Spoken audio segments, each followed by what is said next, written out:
And sometimes every layer is playing a completely different composition and none of them are in tune, and the conductor is drunk.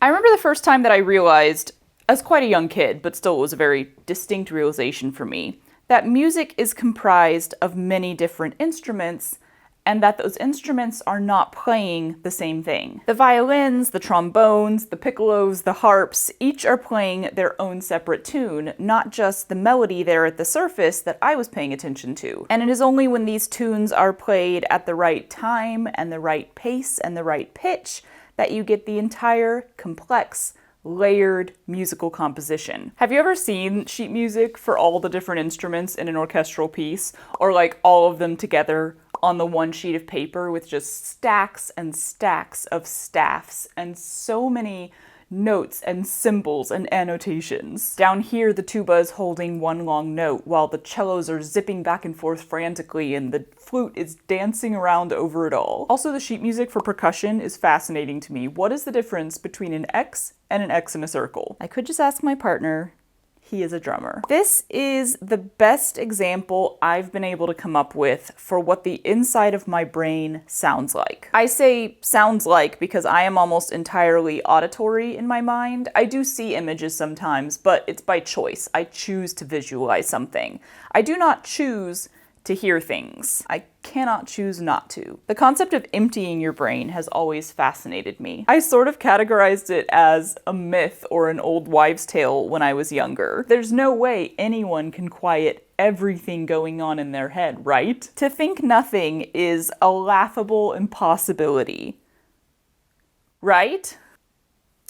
We should talk more about how our brains operate. We, meaning everyone, not just one type of person, not just a few people. There's not this or that. There's no you're one of these 6 options. Minds are like snowflakes or fingerprints in my opinion, and to water them down in order to attempt a better understanding is so incredibly counterproductive. I mean, I get it. Nuance and complexity are not exactly trendy currently, are they? If you can't explain it in 60 seconds or less, then why bother at all? But we should talk about our brains more.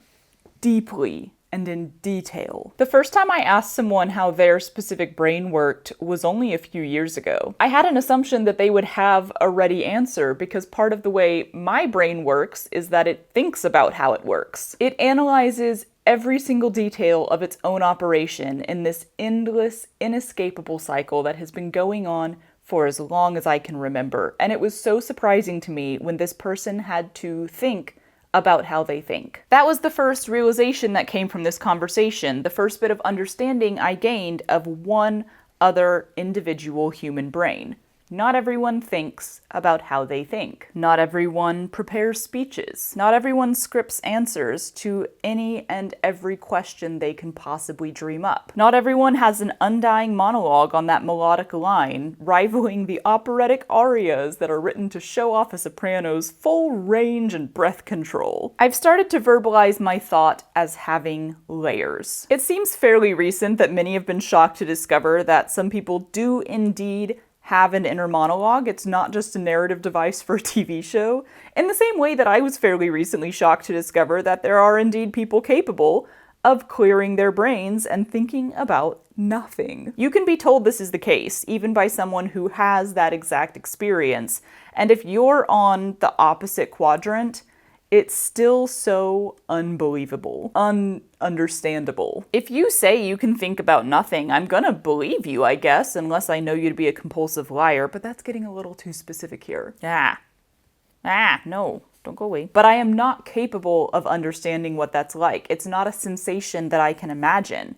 If I could imagine it, then I guess I would just be capable of doing it. So I get that those without a voice in their head 24/7 are also incapable of imagining what that's like. And I think because of that, the experience can be rather watered down. The examples that are readily available and easily accessible are TV shows and movies with that first-person narration, like Scrubs. Honestly, I loved that show, but that inner monologue narration is not even close to being a clear picture of what goes on in my mind. A better example for me is the stream of consciousness style of writing, but even that, So I read Mrs. Dalloway by Virginia Woolf, which utilizes this writing style some, and I liked the book, but I didn't really find the inner monologue to be all that relatable. Then I read James Joyce's Ulysses, and this is a small portion of the book, contrary to what I was led to believe ahead of time. The entire book is not stream of consciousness, but let's ignore the rest of it for now. There is a long chunk of brain monologue from a female character at the end and a long chunk from a male character earlier on. The woman's version was not as relatable to me. It was a very interesting example of flow from one thought to the next, from one memory straight to another. The connections between everything were fascinating. What is that? What is happening here? But it was all very flowy. In all fairness, the woman's stream of consciousness happens while she's lying in bed with far fewer distractions, and the man's happens while he is walking around the city. Why do I have a giant knot? But the man's version was shockingly accurate for me. There was a jerkiness, a jumping around, cutting off of thoughts and then coming back to them randomly 5 thoughts later. A question only answered after many other distractions had occurred, thoughts never completed because the end doesn't have to be verbalized as it is already subconsciously known. Nonsensical words used, inside jokes with yourself, incorrect notes that you don't have to correct because you simultaneously know they're incorrect. Let me tell you, y'all, the general concept is that this style is difficult to read, and despite relating to it so much, despite finding it such a fascinating depiction of some of my own brain function, oh boy! Try reading a stream of consciousness while your own stream of consciousness is going on. You're just doubling up. But while that may be a decent portrayal of an inner monologue, what you are lacking there, and indeed lacking from any rendering because I'm not sure it's possible to portray, is all the other layers. I've heard people say that you can only think one thing at a time. To that I say, maybe you can only think one thing at a time, and how lovely that must be for you. Some of my layers are auditory, others are simply an awareness. I don't know how else to explain it. And some jump between the two at any given time. It's the being aware that I think is so difficult to explain and so impossible to imagine for those that don't have it, that it is often just deleted. But to be aware of something occupies space in the brain. To be aware of many things all at once, all the time, it takes energy. Let's stack the layers with my original metaphor, an orchestral composition. Sheet music, or the composition itself, the sound of it, the performance of it, I guess. By the way, this is not a perfect metaphor, which is fine because perfect metaphors don't exist, but also heavily irritates me because I really want perfect metaphors to exist. I am trying to be okay with the imperfections because, like I said before, this is the best example that I have come up with in years. Our first layer, ever present, keeping the beat, is the song in my head. Yes, we're getting confusing right off the bat. The first line of music in my metaphor is actual music. I never understood the concept of some songs being earworms when I was a kid because to me, every single song is potentially an earworm. Any song can get stuck in my head. Some may be a little more prone to it than others, but it is possible of any tune. Have you ever set your phone down while watching Reels or TikToks or whatever because you needed to briefly utilize your hands for something else but couldn't be bothered to leave the app, and now you're stuck listening to the same 8 seconds of audio loop endlessly until you get your hands free again? That's just my life.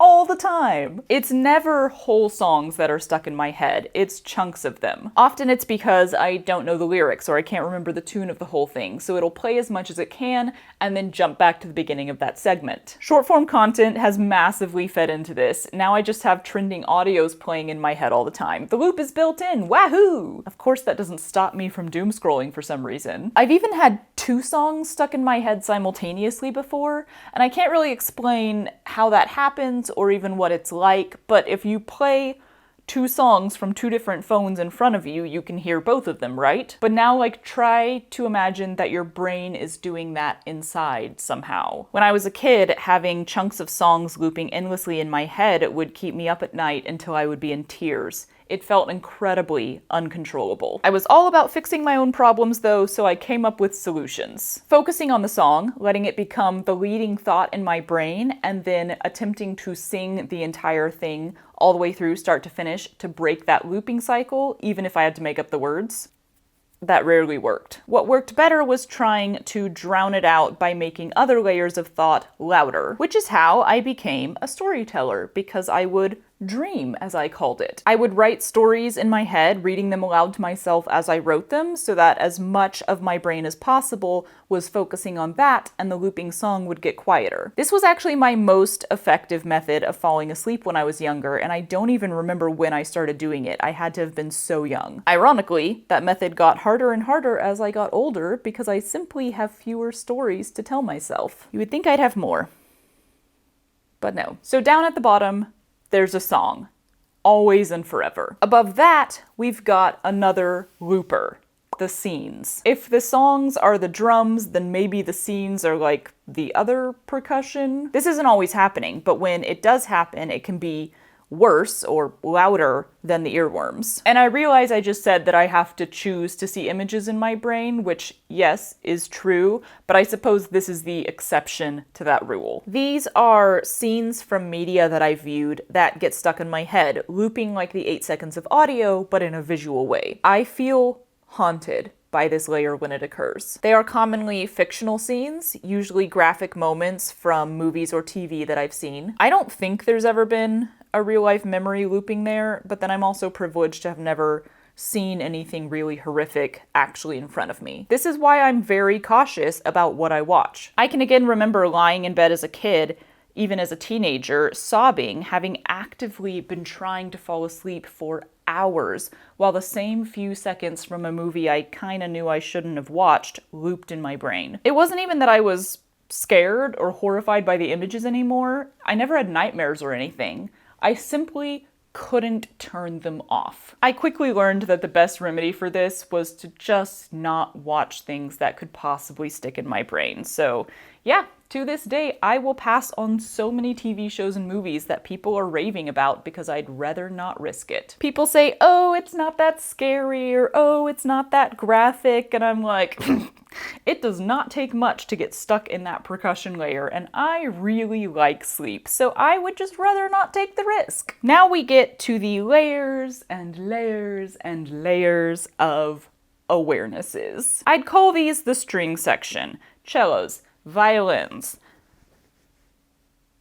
What other strings are there? Throw the harp in there? All the winds could go in here too. Y'all, can you tell I don't actually know that much about music? I was a musical theater major, not a straight up musical major. We had a lot less music classes. First up, there's awareness of temperature. I am almost always very cold and aware of it. But if I'm not very cold, I'm almost definitely very hot. I'd say about 90% of my life so far I've been cold, 9% I've been hot, and just 1% I've been neutral. And though I am always aware of my temperature, it's actually a pretty quiet awareness because I'm so used to it, even when my hands and feet are so icy that they're going numb or turning purple. This layer actually gets a more prominent tune if I'm hot, just because it's so surprising and uncomfortable to me. Next, we have awareness of physical discomfort. This could be anything from an itch or my leg falling asleep to a piercing headache or my back screaming at me because I've been sitting in a terrible position for an hour now. Again, this is actually a fairly quiet layer. I have a high threshold of pain, I think mainly because I've become so accustomed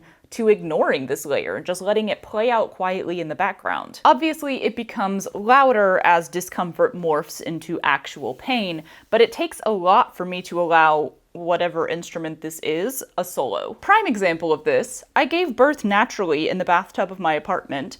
No, that was not the plan. And the pain of active labor and pushing still had to share space in the top layer of my brain with a constant concern that I would wake up my neighbors with my screaming.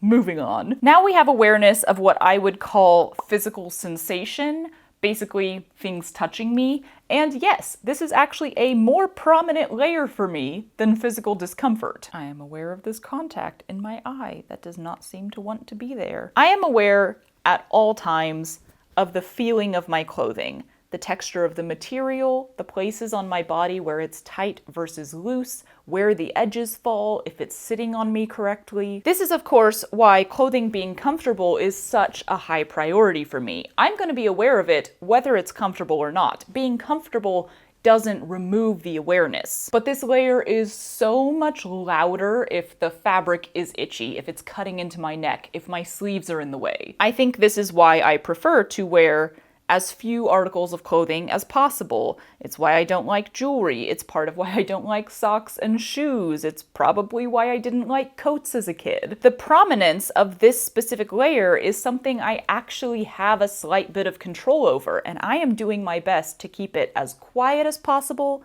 as often as possible. And this layer is not just about clothing. My hair is a huge part of it. I am aware at all times of it touching my ears, touching my back, touching my neck. This is why I wear it up 99% of the time. Today's a 1%. The amount of distraction in my brain from having my hair down, from the sensation of it touching my ears, from having to constantly move it away from my face, it's just not worth it. I've said in a video before, the higher my hair, the better my brain works, and this is legitimate. Even in a ponytail, there is still hair touching the back of my neck, which is fine. Again, I'm extremely used to living with my brain and with these layers of awareness. But if I really want to focus on something that I'm doing, I need to make these layers as quiet as possible. So I will put my hair so high up in a bun or cat ears or something that none of it is touching me anywhere. And then, of course, there's glasses. Don't even get me started on my glasses rant. I was so brokenhearted as a teenager when I found out that my eyes were going bad, because even without having analyzed my brain to this point, I knew somewhere deep down inside that there would be a new physical sensation of touch present in my life all day, every day, for the rest of my life. There's a thing on my face all the time. Except right now because I'm wearing contacts, which are unfortunately even worse for me. My eyes hate them, and I can only wear them for a few hours before I have a headache. LASIK terrifies me, but like, I don't know, y'all. Someday. Then there's all of the brief sensations, I guess you could call them. Yeah, this is a complex layer. It's still going. It's anything else that touches my skin. Being wet or sticky or oily, even if it's just a very small patch of skin, I'm aware. I don't like sweating because I can feel the sweat so prominently everywhere it is. I don't like putting on lotion because I am aware of its presence until it fully soaks in. I don't like washing my hands because when you dry them, they're still a little bit wet and I can feel that. I'm aware of that. I still wash my hands because, again, I've learned to live with this, but I'm not the type of person who just washes them for the funsies of it. And while I fully support hand dryers in public bathrooms instead of paper towels, I also hate them. When Matt kisses me on the cheek, there is a little bit of wetness left behind. Did you know that kisses involve moisture? Of course you did. We all know that. But do you think about it every single time someone kisses you? I wipe it off every time.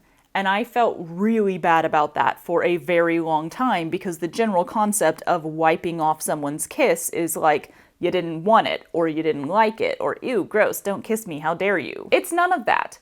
I want the kiss. I just have to clean it up immediately afterward so that I can carry on with whatever I was doing and keep this layer quiet. Okay, enough of physical sensations. Next layer, noise. Because I was raised in a big family with lots of stuff going on around me all the time, I always felt like I should be able to drown it out. Have you ever heard somebody say that? Or maybe you've even said that? Like, oh yeah, I'm used to being around a bunch of kids, so I've learned to block out all that noise so it doesn't annoy me. I was always like, yeah, me too. Totally. Hardcore lie. I can't block out noise. Music playing, TV's on, people talking, lawnmowers, vacuums, helicopters, cars driving by. I am aware of all of it. But also, traffic in the far distance, the air conditioning, the refrigerator running, my computer, lights. Yes, I can and do hear the lights being on. The hum of electricity that is constantly on all around us, I can hear all of it. I am aware of all of it. All the time. Unless I drown it out with something louder. I drown out the fan at night by playing ocean sounds. I drown out my computer noise by listening to music. I drown out my sewing machine by watching TV. I love silence. But I also know how hard actual silence is to come by. You know how there's that room that's the quietest room in the world? Like it's actually negative decibels or something, and I've seen videos of people sitting in it and seeing how long they can stay there before going insane from the lack of noise, and part of me is like, ooh, coach, put me in. I want it. But I'm also aware of another type of noise, the noise my own body makes. I think that's what tends to drive people crazy in there. Due to the lack of noise, they become aware for the first time of the noise of their own existence. And in all fairness, I think that would drive me nuts pretty fast too without anything else to balance it. I'm aware of every sound I make, not just with my mouth. That's the easy one to control. I think about my footsteps and how loud I'm allowing them to be. I set a dish down on the counter with extreme care,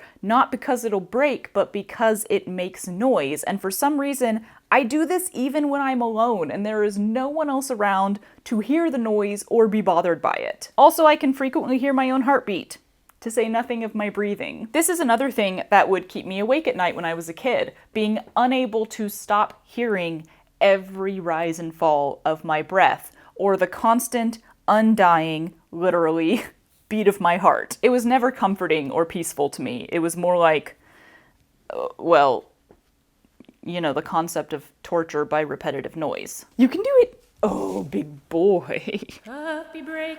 Hi. Oh, scratchies.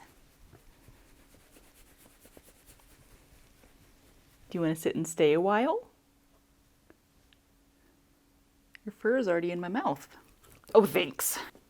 No? Okay. Well, it was a nice visit. And finally, though I am sure I'm forgetting some layers of awareness in all honesty, we have awareness of other people. This is the loudest or most prominent layer when it's happening, which is why I've put it last. But thankfully, at least nowadays, it's not always happening. I spend a lot of time alone, and you know, there's a reason for that. When there are other people around, I am aware of their presence, of the noise that they're making, of what they're doing, of their perceivable emotions, of the complexity of their stories, lives, and thoughts, of their awareness and perception of me. This layer takes a lot of energy and brain space when it's in use. And I think this awareness is pretty well known or frequently talked about, so we won't go into it too much. The exhaustion that comes from this layer being active for a while is real, whether it manifests as mental exhaustion, physical exhaustion, or both. For the first 25 years of my life, I had very little alone time, like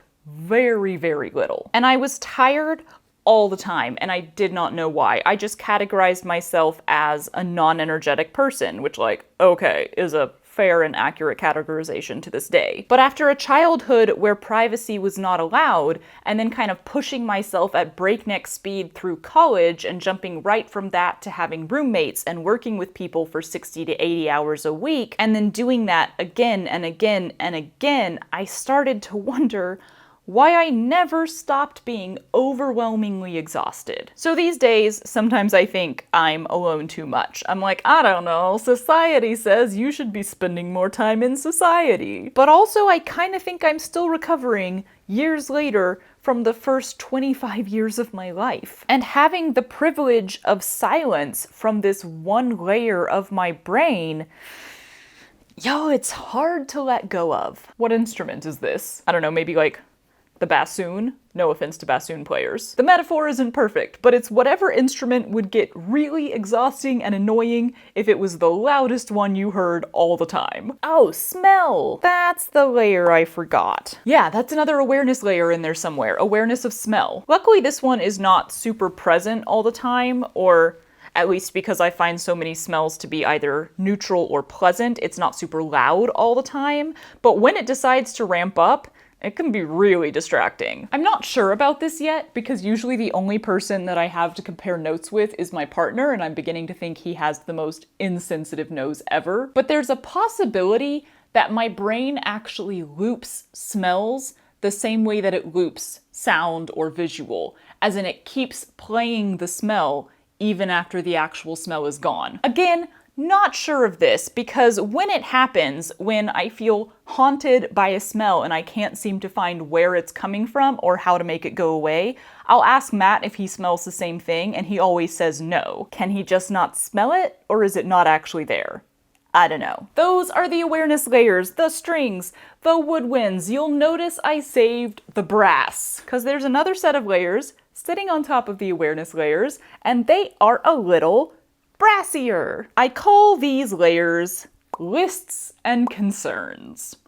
Yay. I love lists. Lists are how I organize my life and my thoughts and my memories, and because I have so many of them, they are very present in my brain. Some of them, like my daily to-do list or the list of things I want to do before I die, just kind of cycle there.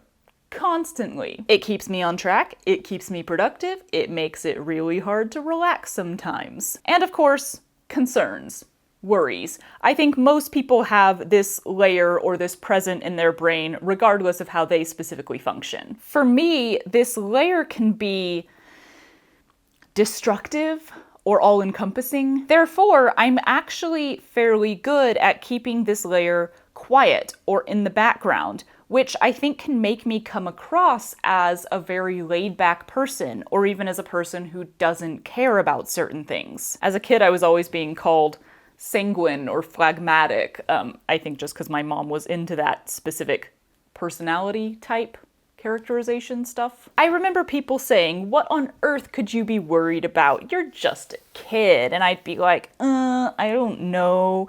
Getting braces? That sounds unpleasant and stuff. In reality, I didn't know how to put into words the constant pressing concern that the world is a horrible place, that I am wasting my time, that my life would be for nothing, that I would be stuck in a cycle of drudgery forever, that I'd been constructed improperly and would spend the rest of my life pretending I was normal so that society didn't realize I had been messed up from the start. You know, all those normal worries of a 9-year-old. But yeah, I worked from a pretty young age to keep the concerns layer as quiet as possible so that I could continue to function as a productive human being in society on this planet. When it gets a solo though, watch out. It's brassy. And finally, we reach the top layer, which is actually 2 layers, so I'm gonna call it both the piano and the vocalist. And yes, I realize that symphonies don't usually have vocalists. Imperfect metaphor. This is the actual inner monologue. This is the constant narration. It's the retelling of memories, it's the creating of stories, it's the ranting about annoyances, it's the replaying of that time that I think I said the wrong thing, or maybe I said the right thing but just in the wrong way and it led to some awkwardness. It is there at all times, and yes, sometimes it says things that I don't love, but it's not a bad thing in general. The inner voice, the inner monologue, is a part of who I am as a person. And yes, while I will drown it out sometimes with music or TV or a podcast, the same way that I drown out external noise, I wouldn't want to be without it. Why is it piano and the vocalist? Because sometimes it's 2 completely different trains of thought monologuing simultaneously. One is usually quieter than the other, one is getting more focus than the other. I don't know how to fully explain this sensation of thought if you've never personally experienced it. It just happens. So the symphony in my brain plays from the moment that I wake up to the moment that sleep finally triumphs over it. It's not like some days it's this crazy symphonic piece and other days it's a single person singing to an acoustic guitar. There may be fewer layers at time, there may be layers at rest, there may be layers playing pianissimo, but at best, at a good moment, I can't even say on a good day because it's never the same for a full day. It's more like this. And then, you know, other times, it's more like this. And sometimes every layer is playing a completely different composition and none of them are in tune and the conductor is drunk. It's a lot going on, and as I've said, I'm used to it. That doesn't mean that I have full control over it or that it doesn't give me problems. frequently. But it's not strange to me to have all these layers in my brain all the time. And I think ultimately that's why we don't talk about our brains enough. We've lived with them since the moment we were born. We've been aware of them since we first gained awareness. They're not foreign to us, even if we do struggle sometimes to understand them ourselves. And they're so freaking complex that it can take a lot of time and effort just to analyze your own. It is an unending life process trying to get a grasp on your own brain and how it works. So stepping outside of yourself to try to understand another human's brain is not an easy thing to do. And then when you realize that every single human has a completely unique brain and you can't automatically understand how any one person operates, no matter how many other brains you've already studied or learned about, it's overwhelming. Of course it is. But I think it's worth dedicating some time to, especially when it comes to your spouse, a close friend, your children, a partner of any kind that you have to work with, whether professionally or domestically. Let's talk about our brains more. Let's make "how do you think?" a normal conversation starter, yeah? How do you think? And I'll be in Brooklyn before you. A very distinct. But we have plenty left, so do you want to circle and then go to the center? Then I read James Joyce's Ulysses and no, that's not what I wanted to happen. Why is someone beeping? I have to pee, but I don't want to pause to pee. We're going into open waters. It's so early in the morning to have helicopters. It is 7:30 in the morning. Let's talk about our brains more. Big shake. Rivaling those operatic arias. I wrote myself tongue twisters today. Crisscross applesauce. Progress shot? It's coming along.